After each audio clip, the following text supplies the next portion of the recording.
तो ये हम स्टूडेंट है, पहचान से हम सुन रहे हैं, टीचर पढ़ा रहा है, हम स्टूडेंट हो गए हैं, हम पढ़ रहे हैं, सीख रहे हैं। हमको तो सबको पहचान है, हमको पढ़ाने वाला कौन है, कौन बोल रहा है, समझा नहीं? तो हमारे को कौन पढ़ा रहा है, उस स्नेह से शब्द शब्द को सुन रहे हैं। तो उसी टाइम हम परिवर्तन होते हैं, संस्कार बदलती है। परंतु कोई जो कहते हैं हम रिपीट कर लेते हैं, पर योग लगता नहीं है। हम योग में बैठते हैं नहीं, तो वो ही समझे कुछ बैठ के पढ़े लिखे, समझा? कहीं की दिल होती है, ऐसे ही हम बैठे जुटका ही आता रहता है। मेरा आधा बड़ा टाइम तो ऐसे ही गया, इनसे मैं कुछ पढ़ लेता, बुद्धि में तेज होते हैं, पढ़ लेता। तो वो योग का रस क्यों नहीं?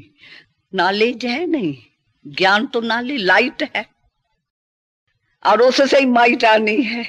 इसका मतलब ज्ञान पूरा बुद्धि में नहीं गया हुआ है, योग नहीं लगा। योग का ज्ञान बाबा दे रहा है, परंतु वो बुद्धि धारण नहीं कर रही है।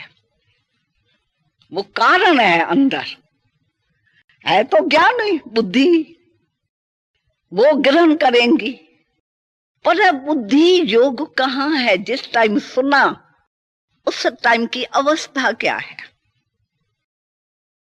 बात तो उस उमंग से, उस पहचान से, उस स्नेह से, उस संबंध से सुना, या कोई उस टाइम बुद्धि इधर उधर घूम रही है, कुछ घूम भी रही है, कुछ सुन भी रहा हूं। बुद्धि तो तेज है, वो भी बात ले लेंगी तो बाबा की बात भी ले लेंगी, तो मिक्स हो गई पढ़ाई।